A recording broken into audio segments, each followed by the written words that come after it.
Now, the narrative completely shifts in verse 6. و حالا داستان از آیه 6 کاملا شیفت پیدا میکنه، تغییر پیدا میکنه. We might describe verses 1 through 5 as saying there was a God. There was the God. Verse 6 is there was a man. حالا اگر بخوایم توضیح بدیم 5 آیه اولو میتونیم بگیم 5 آیه اول میخواد بگه خدایی بود، ولی از آیه 6 به بعد میخواد در مورد انسان صحبت کنه. Verse 1 begins in eternity past. Verse 6 begins in time. Verse 1 focuses on God, for the one God. Verse 6 focuses on the one man. That man is a prophet. That man is named John. و حالا آیه های 1 تا 5 داره صحبت میکنه در مورد ازل، صحبت میکنه آیه 1 در مورد خداوند، ولی آیه 6 داره در مورد یک انسان صحبت میکنه، اسم اون شخص یحیی بود. This is not the John who wrote the fourth gospel. This is not John the writer. This is John the Baptist. این چون اینو به توضیح در انگلیسی جفتشون یه اسم هستن، این میگه این یوحنا همون یوحنای نویسنده نیست، بلکه یحیی تعمید دهنده است. God did not leave himself without witness. God sent a man. God sent a prophet. God sent someone to explain this is light and this is darkness. Listen to the light, reject the darkness. و خداوند کسی رو فرستاد که بیاد بگه که این نور هستش، گوش کنید به خداوند تا بتونید نبرد بکنید با تاریکی. Now, again, the light and the logos are personal. The logos is referred to as he in verse 2. The light is referred to as him in verse 7. He and him in him in verse 7. و اون لوگوس یا نور بهش اشاره شده در مورد اوی شخصی. در آیه 2 میگه همان در ابتدا نزد خدا بود، ولی در آیه 7 میگه او برای شهادت آمد تا بر نور شهادت دهد تا همه به وسیله او ایمان آورند. باز این اوی هم که میذاره حالت شخصیت میبخشه به خداوند. John did not bear witness to himself. He pointed away from himself to the light. He pointed to Jesus. و یحیی تعمید دهنده خودش رو نمیخواد بالا بکنه، بلکه میخواد دستش و انگشتش رو بذاره به سمت عیسی مسیح و نشونه ببره نگاه مردم رو به سمت خداوند عیسی مسیح. In 2006, I went to a wedding in England in the county of Somerset in a town on the seacoast called Weston-super-Mare.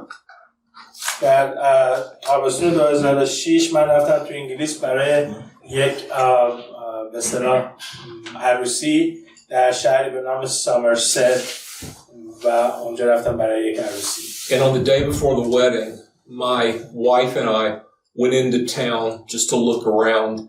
And the first shop we went to, the lady in the shop recognized our accents and she knew we weren't from there. And she said, "Oh, have you come to see the Queen?"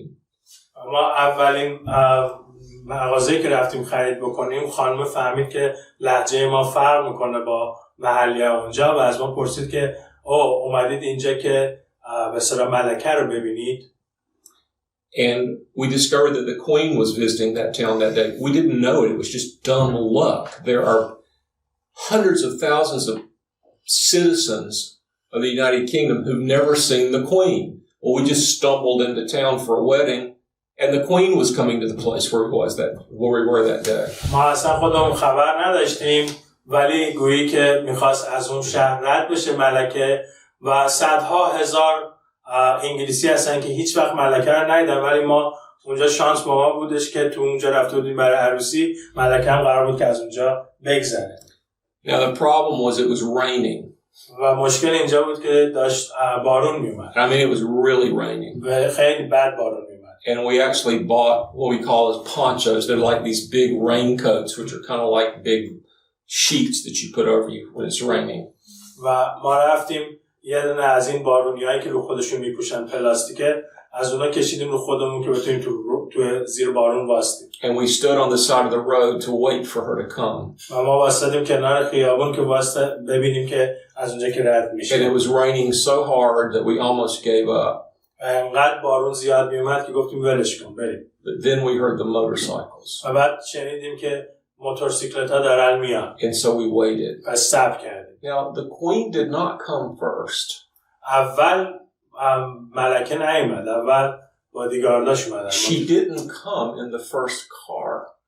تو ماشین اول هم نبودش ملکه. First there were motorcycles. اول موتورسیکلت‌ها بودن. Lots of motorcycles. خیلی زیاد بودن این موتورسیکلت. Then there were cars. بعد ماشین‌ها بودن. Lots of cars. خیلی ماشین زیاد. Finally, the big Rolls Royce came with British flags on the hood of the car on both sides of the hood.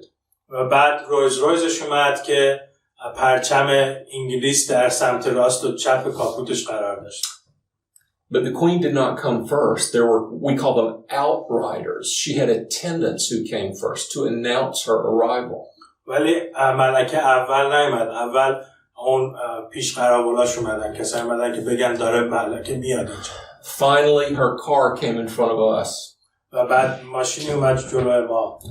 Unfortunately, we were on the side that Prince Philip was sitting on. متاسفانه ما تو قسمتی بودیم که پرنس فیلیپ تو اونجا نشسته بودیم. We saw her. ولی ما دیدیمش. But mainly we saw Prince Philip. ولی بیشتر فیلیپ رو دیدیم. And I wondered, what must it be like to spend your entire life waving at people who want to see the person beside you? فکر کردم چه زندگی داره این ملکه که کل زندگیشو به مردم اینجوری دست تکون میده، مردم هم به جای که اونو ببینن بغلیشو دارن ببینن. So Prince Philip was waving out the window and I was trying to see around Prince Philip to see the queen and we got to see her. و فیلیپ هم اینجوری دست تکون میداد، ما اصلا نمی‌خواستیم اون رو ببینیم، اینجوری می‌کردیم که ملکه رو ببینیم. See, Jesus didn't come first. He had an outrider. He had a prophet. و عیسی مسیح هم اول نیامد. عیسی مسیح هم کسی رو داشت که پیشواز اون اومد و اومدش و اعلام کرد. Now, there were lots of prophets through the centuries who said he's coming.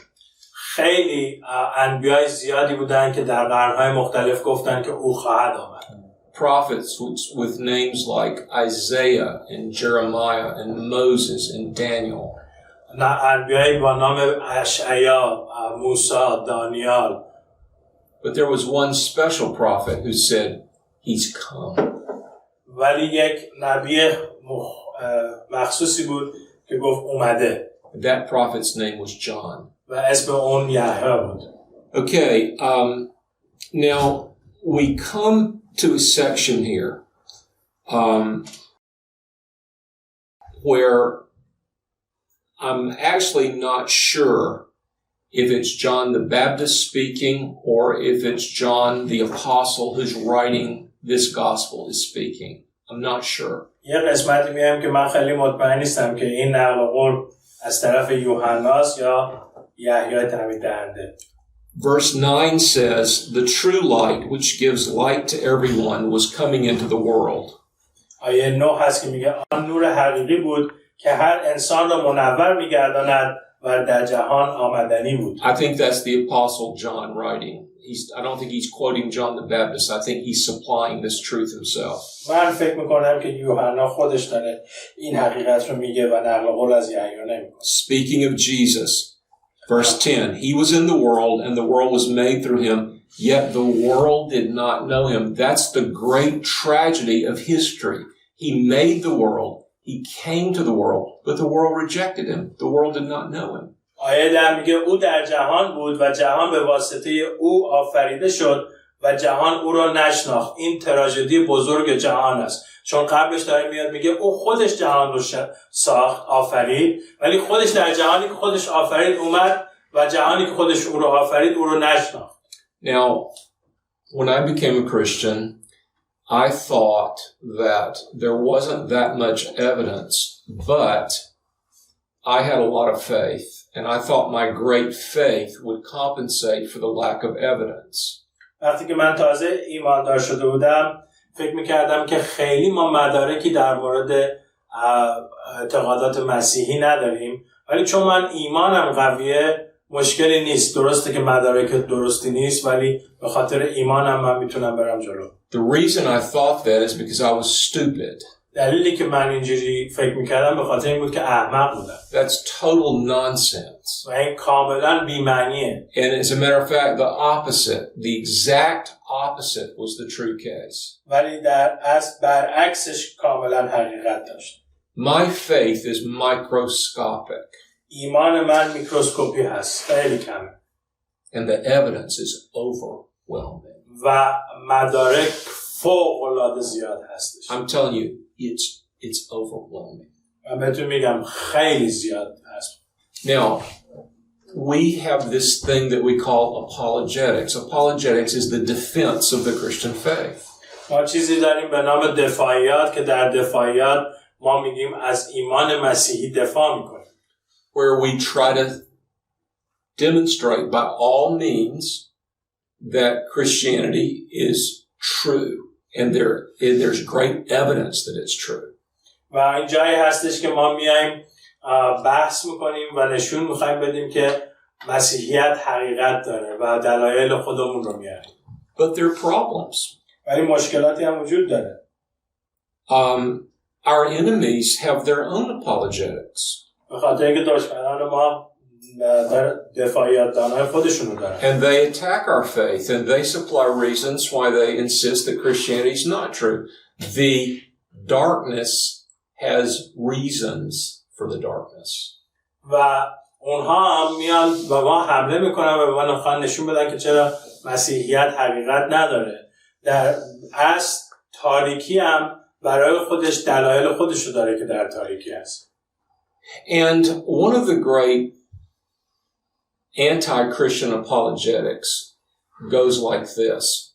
If the Jews are the chosen people and Jesus is the true king of the Jews, and that the same God who chose the Jews sent Jesus, why did the Jews reject him? و یکی از بحثایی که مخالفان مسیحیت به وسط میارن این هستش که اگر یهودی‌ها رو خداوند انتخاب کرده و قوم برگزیدش هستن و اگر عیسی مسیح هم شاه به اصطلاح یهودی‌ها هست، چرا خود یهودی‌ها او رو قبول نکردن و پسش زدن؟ That's a great question. سوال خیلی خوبیه. Well, let me give you the answer. بذار جوابشو بهتون بدم. If Jesus had been received by the Jews, he wouldn't be the true Messiah. اگر عیسی مسیح رو یهودی‌ها قبول می‌کردن، اون وقتی که مسیح موعود واقعی نبود. Because the same Old Testament prophets who announced the coming of the Messiah centuries before Jesus was born also announced that the Messiah would be rejected when he came.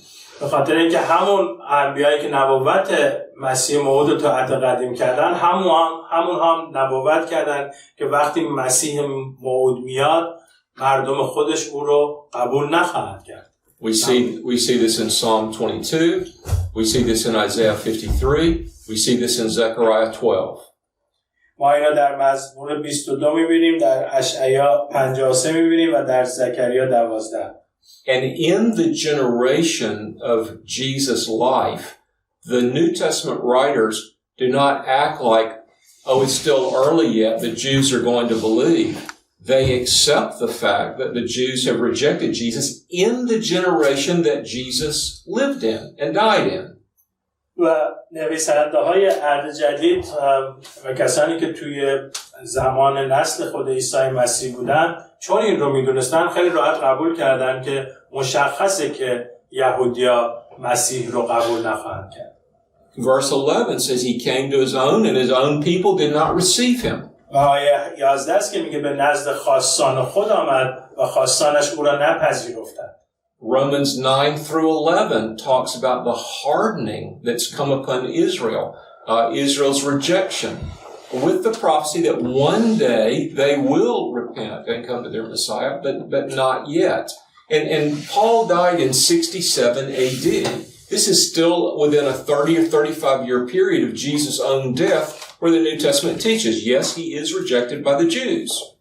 و در رومیان 9 تا 11 هستش که پولس داره صحبت میکنه در مورد این قوم بنی اسرائیل و اینکه چرا رد کردن، ولی در این حال میگه که اگرچه الان اینجوری هست ولی روزی هستش که مسیح رو خواهند پذیرفت و زمانی که پولس داره صحبت میکنه اینو 67 بعد از میلاد پولس فوت میکنه و این احتمال داره که حدود 30 سال از زمانی باشه که عیسی مسیح اومده و روی سر رفته، یعنی از جزو نسل خود عیسی مسیح هستن که یهودیای اون زمان رد میکنن مسیح رو. Now, different verses are more or less famous in different Christian cultures. For instance, the doctrine of the death of Christ is not as prominent in Russia as the doctrine of the resurrection of Christ. آیه‌های مختلف در فرهنگ‌های مختلف جایگاه مختلفی دارن. مثلا در بین روس‌ها دکترین مرگ عیسی مسیح به اندازه دکترین قیام عیسی مسیح جا نداره. There's an emphasis upon the resurrection in Russia, which is greater than the emphasis on the resurrection in America. Of course we believe in the resurrection. Of course we celebrate it, but not with the same intensity that the Russians do. و تأکیدی که روس‌ها میکنن بر قیام عیسی مسیح انگار قوی‌تر از اون تأکیدی هستش که ما در غرب در مورد قیام عیسی مسیح میکنیم. بهش اعتقاد داریم ولی به اندازه روس‌ها روش تأکید نمیکنیم. Americans say I received Christ, or I was converted, or I became a Christian. Russians say I repented. آمریکایی‌ها میگن که من مسیح رو قبول کردم یا اینکه من مثلا ایمان آوردم، ولی روس‌ها میگن که من اون روز توبه کردم. وقتی میخوان از روز ایمانشون صحبت کنن میگن روزی که توبه کردم. In America, the most prominent and the most quoted evangelistic verse is John 3:16. و در آمریکا بیشترین آیه‌ای که برای بشارت ازش استفاده میشه یوحنا 3:16 است. But John 1:12, which is far less famous, is just as appropriate to use in evangelism and may even be more complete than John 3:16. اما یوحنا 1:12 که خیلی کمتر مشهور هست برای بشارت میشه ازش استفاده کرد مثل یوحنا 3:16 و شاید هم حتی کاملتر از یوحنا 3:16 باشه. Verse 11 says he came to his own, but his own received him not. But verse 12 says, but to as many as received him, to them he gave the right to be called the children of God, even to those who believe on his name. آیه 11 میگه نزد خواستانش آمدن و خواستانش او رو نپذیرفتن یا قبول نکردن و در آیه 12 دقیقاً برعکس اینو میگه و اما کسانی که او را قبول کردند به آنها قدرت داد تا فرزندان خدا گردند، یعنی به هر کی که به اسم او ایمان آورد. Now, there's a difference between being God's creation, God's creature, God's offspring. There's a sense that all people are God's offspring. Paul talks about that in Acts 17. But that's different from being God's enfranchised child that is a legal heir with an expectation of an inheritance from the Father. درسته که میتونیم از این نظر بگیم همه انسان‌ها از ذریت خدا، یعنی خدا آفریدتشون. پولس در مورد این در اعمال 17 صحبت میکنه، ولی چیز دیگه هست وقتی که شما فرزند خونده خداوند میشید و خداوند شما رو قبول کرده برای خودش.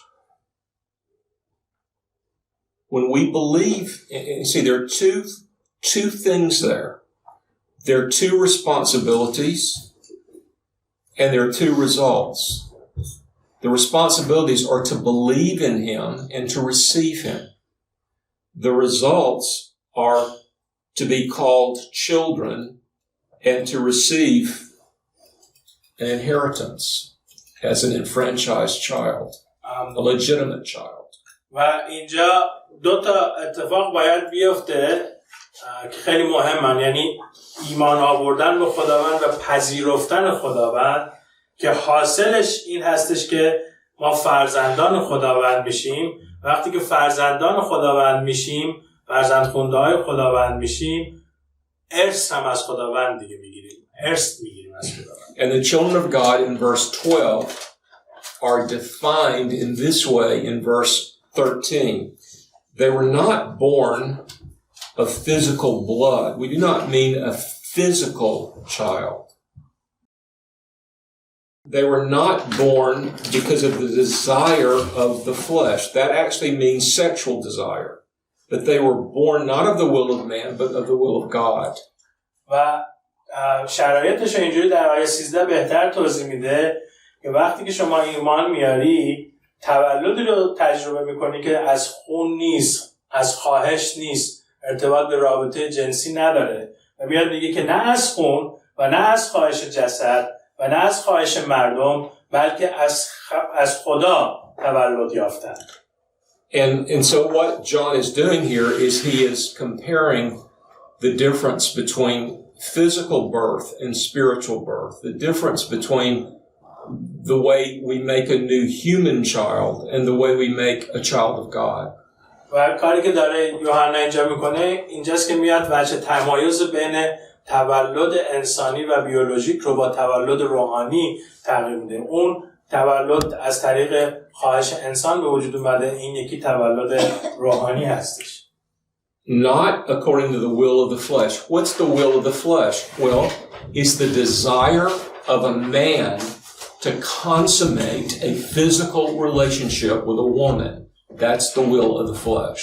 نه از خواهش مردم به چه معنایی هست؟ خواهش مردم به معنی این هستش که اون علاقه‌ای که مرد نشون میده که با جنس مخالفش باشه و از نتیجه اون تولدی حاصل میشه.